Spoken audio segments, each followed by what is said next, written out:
Sobat Menang, di Jerman pada Perang Dunia Kedua, Jerman pernah membuat sebuah senjata yang sangat besar, senjata raksasa yang dinamakan Gustav Gun.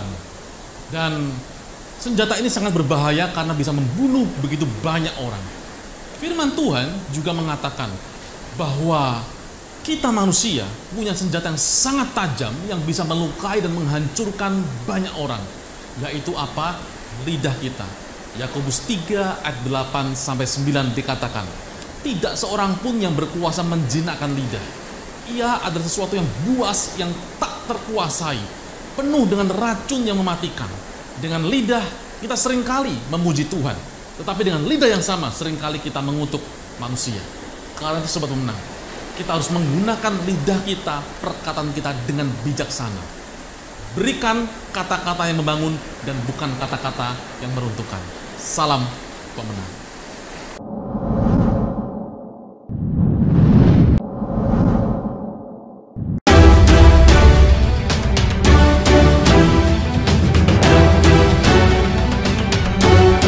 Sobat pemenang, ikan gurami adalah salah satu ikan yang memiliki gizi yang sangat tinggi, melebihi ikan nila, ikan mas, dan beberapa ikan lainnya. Ikan ini memiliki asam lemak, omega 3, protein, vitamin, dan kalsium. Dan kita anak-anak Tuhan juga membutuhkan vitamin, membutuhkan makanan yang bergizi bagi roh kita, bagi jiwa kita. Mazmur 1 ayat yang kedua mengatakan bahwa orang yang kesukaannya Taurat Tuhan akan berbuah pada waktunya, pada musimnya, dan tidak akan layu daunnya. Apa saja yang diperbuatnya akan berhasil. Karena itu, mari kita cari makanan bergizi, yaitu firman Tuhan. Salam pemenang.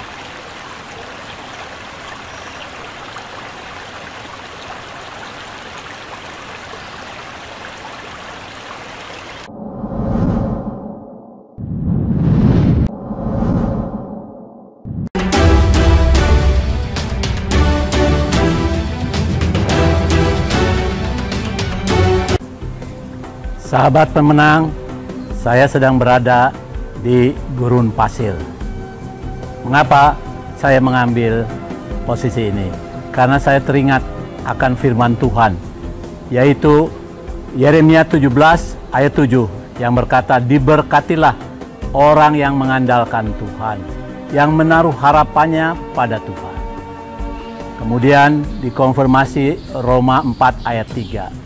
Sebab apakah dikatakan kitab suci, lalu percayalah Abraham kepada Tuhan, dan Tuhan memperhitungkan hal itu kepadanya sebagai kebenaran. Kehidupan Abraham luar biasa. Dia disebut bapak orang beriman, bapak orang percaya. Dan dia oleh saudara kita yang lain dibilang sebagai bapak para nabi. Karena memang betul daripadanya lahir generasi-generasi selanjutnya yang berkaitan dengan apa yang dijanjikan Tuhan kepada dia. Bahwa dari kamu akan datang, akan timbul rakyat atau bangsa-bangsa yang besar. Saudara sekalian, bayangkan pada waktu Tuhan menjanjikan ini, Abraham berada di tengah-tengah lingkungan di negerinya. Dan dia harus pergi ke satu tempat di mana janji itu menyertainya. Tentu panjang untuk kita bicarakan, tetapi apa yang dijanjikan Tuhan kepada Abraham, semuanya dipenuhi oleh Tuhan. Karena apa? Karena Abraham percaya 100% apa yang Tuhan janjikan kepada dia. Dan dia berjalan sesuai dengan apa yang dijanjikan Tuhan. Itulah yang membuat dia menjadi bapak orang percaya, bapak beriman. Setiap kita bisa sama seperti dengan Abraham. Tuhan memanggil kita dalam posisi kita masing-masing untuk menuju sesuatu yang Tuhan janjikan. Tetapi seringkali gagal karena kita tidak cukup percaya, tidak mempercayakan diri kita kepada Tuhan. Oleh karena itu, sahabat pemenang, percayalah tanpa reserve kepada Tuhan, dan janji-janji yang diterima oleh Abraham itu pun boleh menjadi janji bagi kita di dalam Tuhan Yesus Kristus. Salam pemenang.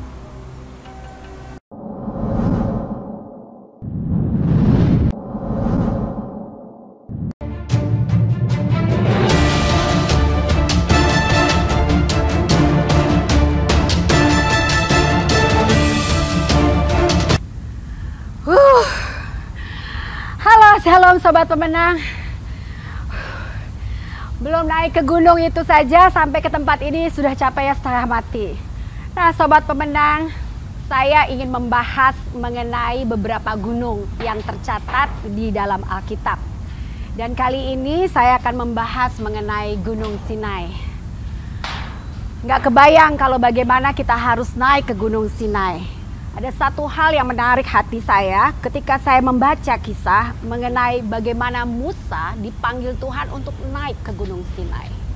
Saya rasa Musa tidak terbang atau Musa itu berlari untuk naik. Ada sesuatu yang harus dikorbankan. Seperti tadi, mungkin nafas yang tersengal-sengal. Mungkin dia harus mengandalkan tongkatnya untuk menapak naik ke atas Gunung Sinai. Kenapa Tuhan memanggil dia ke atas gunung? Sesuatu yang diterima oleh manusia karena dia berproses ketika dia akan menerima apa yang menjadi bagiannya dari Tuhan. Itu pasti sesuatu yang sangat besar, sesuatu yang sangat penting. Firman Tuhan di Keluaran 19 mencatat seperti ini. Dan sebagaimana ini memberkati saya ingin memberkati juga sobat pemenang dengan mendengarkan tayangan ini. Keluaran 19 ayat 5 berkata begini, "Jadi sekarang kata Tuhan, jika kamu sungguh-sungguh mendengarkan firman-Ku dan berpegang pada perjanjian-Ku, maka kamu Musa akan menjadi harta kesayangan-Ku sendiri dari antara segala bangsa, sebab Akulah yang empunya seluruh bumi." Sobat pemenang bisa bayangkan kalau Tuhan akan menaikkan level kita sampai ke atas gunung, maka reward atau berkat yang Tuhan sediakan seperti Dia berikan kepada Musa adalah menjadi harta kesayangan Tuhan di seluruh muka bumi ini. Dan biarlah sebagaimana Gunung Sinai dicatat sebagai tempat di mana Tuhan mengkhususkan Musa untuk menerima berkat yang luar biasa.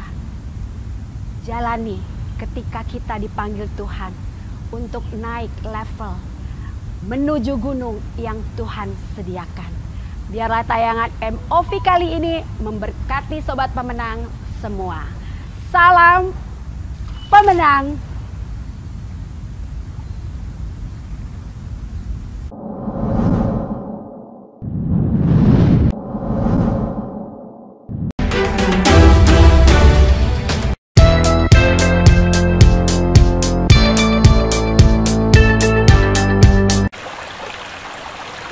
Sobat pemenang, tahukah kita bahwa semut dapat mengangkat beban 5-10 kali berat tubuhnya? Kita di dalam menjalani kehidupan mungkin ada waktu-waktu yang berat yang harus kita jalani. Jangan takut, jangan khawatir. Karena kita punya Tuhan dan firman Tuhan di Matius 11 ayat 28-30 mengatakan bahwa marilah kepadaku semua yang letih lesu dan berbeban berat. Firman Tuhan katakan, aku akan memberi kelegaan kepadamu. Pikulahku yang kupasang dan belajarlah kepadaku, karena aku lemah lembut dan rendah hati, dan jiwamu akan mendapat ketenangan. Sobat pemenang, karena itu kita anak-anak Tuhan bisa datang kepada Tuhan dan beban kita akan ditolong oleh Tuhan sehingga kita menjalani kehidupan tidak sendirian. Itu yang paling penting. Kita punya Tuhan yang senantiasa menyertai kita. Jadi jangan takut. Kalau semut saja bisa mengangkat beban berkali lipat dari berat tubuhnya, kita anak-anak Tuhan bersama dengan Tuhan pasti juga bisa. Salam pemenang.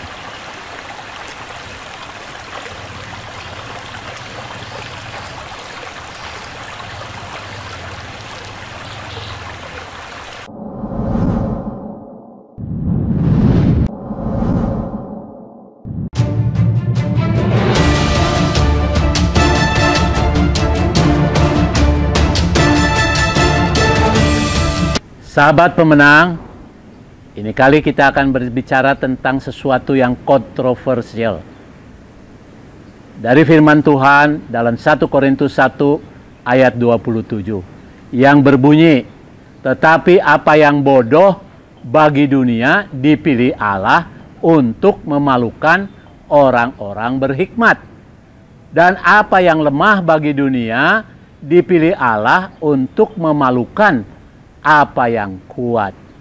Tentu ini memerlukan daya tangkap bagi kita untuk bisa mengerti.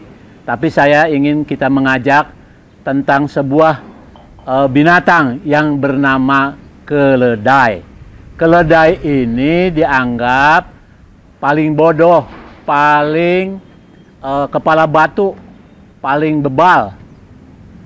Bahkan pernah atau kita sering mendengar, kamu jangan bodoh kayak keledai yang jatuh ke lubang yang sama. Artinya tidak dianggap sama sekali. Bodoh, lemah. Ya. Namun apa yang terjadi? Sebuah kisah yang luar biasa. Pada waktu Tuhan Yesus mau masuk ke Yerusalem, dia suruh muridnya mengambil keledai. Ya. Dan apa yang terjadi? Dia naik keledai itu, kemudian orang-orang menghamparkan pakaiannya, permadani dan lain sebagainya. Hosana, Hosana.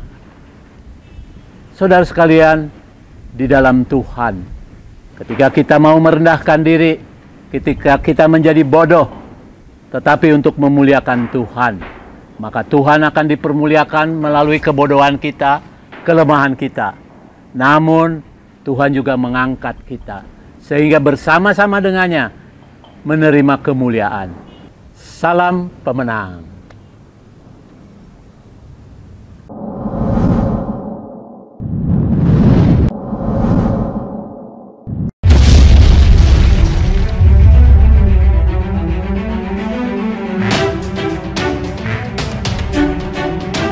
Sobat pemenang, menurut Journal of Neurosurgery, Neurology and Psychiatry, orang yang merasa kesepian memiliki kemungkinan mengalami kepikunan 70-80% lebih tinggi daripada orang yang lain.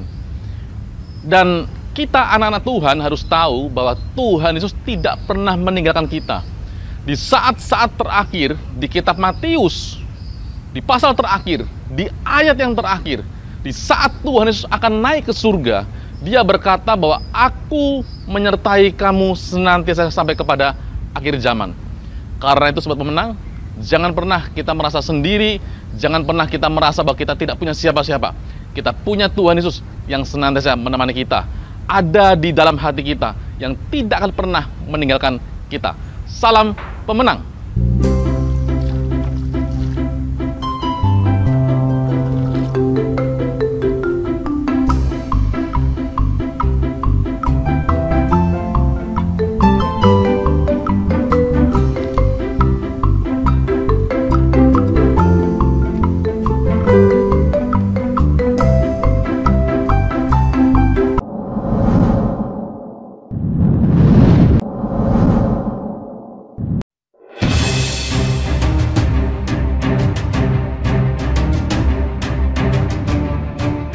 Kali ini kita akan membicarakan sesuatu yang kontroversial, yaitu firman Tuhan dari Lukas 6 ayat 38 yang berbunyi, berilah dan kamu akan diberi sesuatu takaran yang baik, yang dipadatkan, yang digoncang, dan yang tumpah keluar akan dicurahkan ke dalam ribaanmu.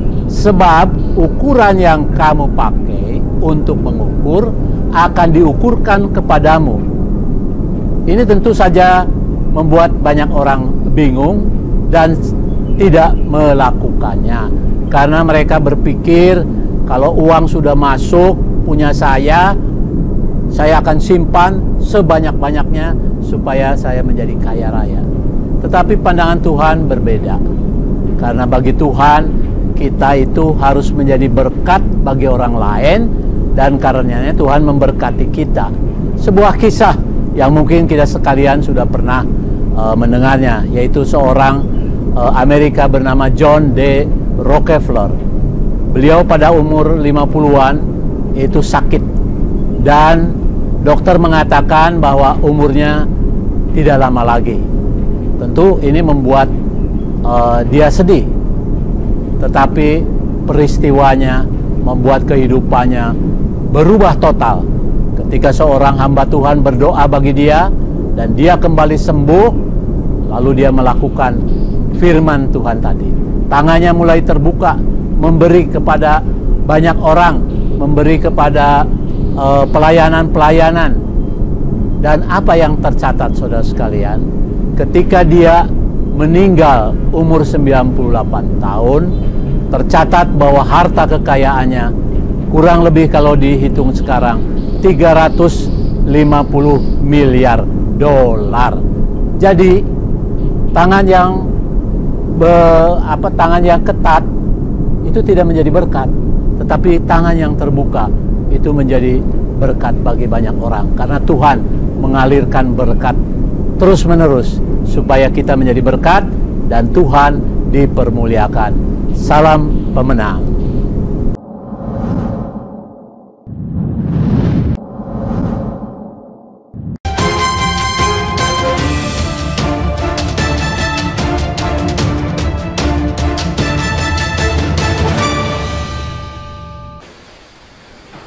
Sobat Pemenang, pada tanggal 20 Oktober 1986, seorang pilot yang bernama Alexander Kliuyev dan kopilot Gennady Smirnov mengangkut penumpang sebanyak 90 orang dan beberapa kru di antaranya. Dan kemudian mereka bermain iseng-iseng, timbul ide yang sangat buruk, yaitu bertaruh bahwa pilot bisa mendaratkan pesawat ini di bandara dengan menutup matanya. Dan apa yang terjadi? Terjadi kecelakaan dan kemudian begitu banyak orang yang meninggal karenanya. Sobat Pemenang, kita pun juga demikian. Kita punya mata rohani. Mata rohani kita harus terbuka secara baik supaya kita juga mendapatkan pencerahan dengan baik. Mata rohani yang tertutup akan membuat hidup kita menjadi gelap. Efesus 4 ayat 17 mengatakan bahwa sebab itu kukatakan dan kutegaskan kepadamu, di dalam Tuhan jangan hidup lagi sama seperti orang-orang yang tidak mengenal Allah, dengan pikirannya yang sia-sia dan pengertiannya yang gelap, jauh dari hidup persekutuan dengan Allah, karena kebodohan yang di dalam mereka dan karena kedegilan hati mereka. Karena itu, Sobat Pemenang, mari kita buka mata hati kita supaya kita mendapat penerangan firman Tuhan. Salam pemenang.